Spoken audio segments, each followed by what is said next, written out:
Hi, this is Zui Gadkari and you're watching me on filmymantra.com.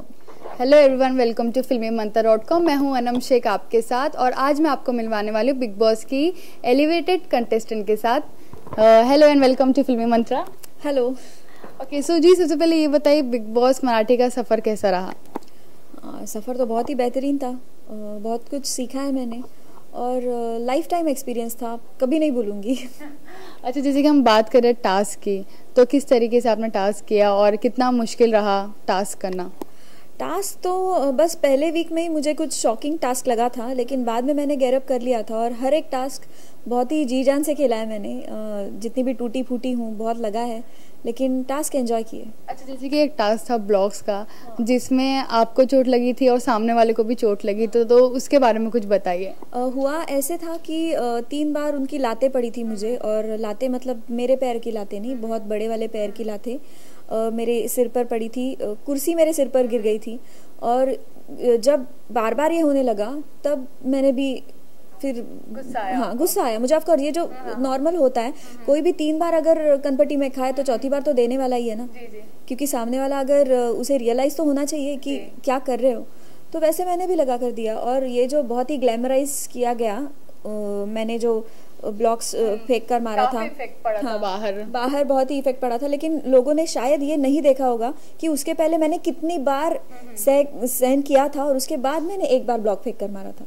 Okay, जैसे कि हमने देखा नॉर्मली साई और जो मेगा है वो हमेशा आपको टारगेट करती रही है, तो इसके बारे में आप कहेंगे? बिकॉज ये चीज़ें बाहर भी दिख रही थी। थैंक यू सो मच, क्योंकि पहली बार किसी ने मुझे अलग क्वेश्चन पूछा है कि सई और मेगा मुझे टारगेट कर रहे थे, मैं उनको टारगेट नहीं कर रही थी। और मुझे यही लगता है कि अच्छा है कि वो मुझे टारगेट कर रहे थे, क्योंकि मैं एक स्ट्रॉन्ग कॉम्पिटिटर थी, उनको डर था, इसीलिए वो मुझे बार बार नॉमिनेट करते थे, टारगेट करते थे। फिर जैसे कि हमने देखा कि घर में जो 2 ग्रुप बन गए थे, तो आपके कौन से ग्रुप थे और सामने वाले कौन से ग्रुप थे? एक्चुअली ये जो बोला जा रहा है ना कि ग्रुप बन गए, आपको शायद अगर याद होगा, जो पहला वाला टास्क हुआ था उसमें बिग बॉस ने खुद कुछ ग्रुप बना कर दिए थे। जो खुर्ची सम्राट हुआ था जिसमें डस्टबिन वगैरह वो सब जो हुआ था, तो उसमें सही इन लोग का एक ग्रुप ऑलरेडी असाइंड ग्रुप आया था। मतलब बिग बॉस ने ये ग्रुप बनाया था और ये बनाया था। तो कैसे हुआ फिर हम लोग ये ग्रुप, मतलब ये जो टास्क हो जाने के बाद जो कुछ भी चीज़ें हुई, तो हमें ऐसे महसूस होने लगा कि हम लोग के थिंकिंग्स अलाइक है, और इस वजह से हम 5-6 लोग एक साथ आ गए।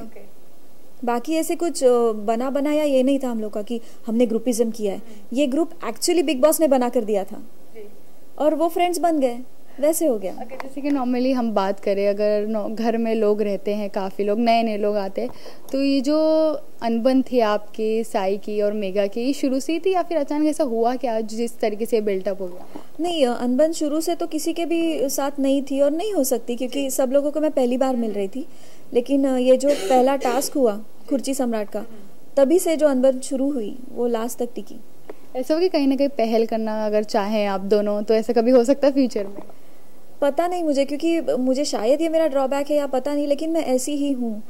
मुझे अगर कोई इंसान गलत लगता है, इंसानियत के तौर पर अगर गलत लगता है, तो फिर वो गलत ही होता है।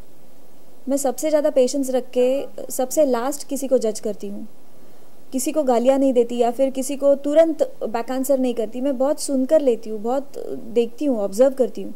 लेकिन मुझे अगर ऐसे लगे कि 20 बार भी एक इंसान वही गलती कर रहा है, तो फिर वो इंसान ही गलत है। अगर हम बात करें नॉर्मली घर में कितने अच्छे लोग भी हैं, तो आपकी सबसे ज़्यादा अच्छी बॉन्डिंग किससे रही है? मेरे पूरे ग्रुप से। अच्छा। मुझे तो सीरियसली बाहर आने के बाद भी मैंने उनके वाइफ से बात की और अच्छा बॉन्डिंग हुआ था हम लोग का, और उन सभी लोगों को मैं बहुत मिस करूँगी। स्मिता मेरी अच्छी दोस्त बनी, तो रेशम भी, वही वो पूरा ग्रुप ही मेरा, तो इसीलिए। अच्छा, जब आपको पता चला कि आप इविक्टेड हो चुकी हैं और आपके साथ सही भी थी साथ में नॉमिनेशन में, तो कितना बुरा लगा? आपको ये लगता है आप ज़्यादा डिजर्विंग थी? नहीं, एक्चुअली बात ये थी कि मैंने भी 10 बार बोला था बिग बॉस को कि मुझे छुड़ाओ यहाँ से, मुझे नहीं सहन नहीं हो रहा था। लेकिन compare to Sai and me, मुझे लगा कि फिर उसका जाना सही था, क्योंकि पिछले कुछ हफ्तों का अगर ग्राफ निकाला जाए तो उसने ना ही कुछ खेला था। टास्क में भी बहुत सारे रीजंस दिए थे।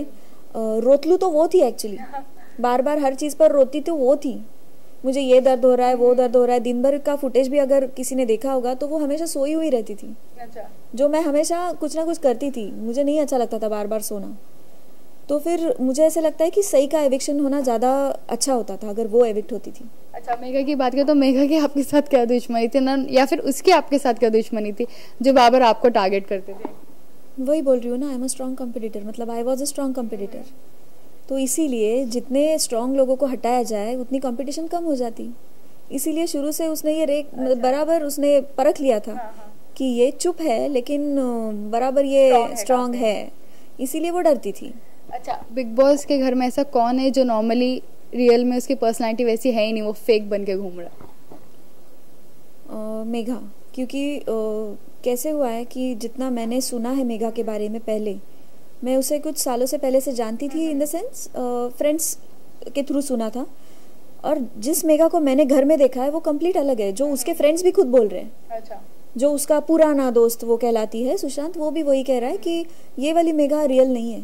और मैंने भी देखा बहुत सी चीज़ें वो ऐसे करती थी कि कैमरा का ध्यान उसके ऊपर जाए, इसीलिए बहुत सी चीज़ें करती थी वो। हम सबके जो फैमिली फ़ोटोज़ जिस दिन भेजे थे तो हम सब ने बहुत खुश हो गए थे, हम सब, ऑफ कोर्स कोई भी खुश होगा। फैमिली फ़ोटोज़ लगाने के बाद, सब देखने के बाद, ओ फैमिली, ऐसे नहीं कर सकता कोई, ये बहुत ही झूठ लगता है। और ऐसे बहुत से इंस्टेंसेस है जिससे मुझे लगता था कि वो बहुत ही एक फेक क्या बोलते हैं उसे, फेक मास्क लगा कर घूम रही है। घर से निकलने के पहले या फिर घर से निकलने के बाद क्या क्या चेंजेस आए हैं आप में? शायद मैं बहुत शांत हो गई हूँ, एक्चुअली मंद बोलते हैं मराठी में। वैसी हो गई हूँ। मैं फ़ोन के बिना रहना मैंने सीख लिया है। अच्छा। रादर मुझे अच्छा लगता है कि फ़ोन मेरे साथ नहीं है तो आई एम हैप्पी। अच्छा, क्या कुछ क्वालिटीज चाहिए रहती है बिग बॉस के घर में रहने के लिए? एक तो स्ट्रांग होना बहुत ज़रूरी है, और मुझे ऐसा लगा कि डिप्लोमेटिक होना भी बहुत ज़रूरी है, जो मैं नहीं हूँ। मुझे किसी के साथ मिली भगत करना नहीं अच्छा लगा।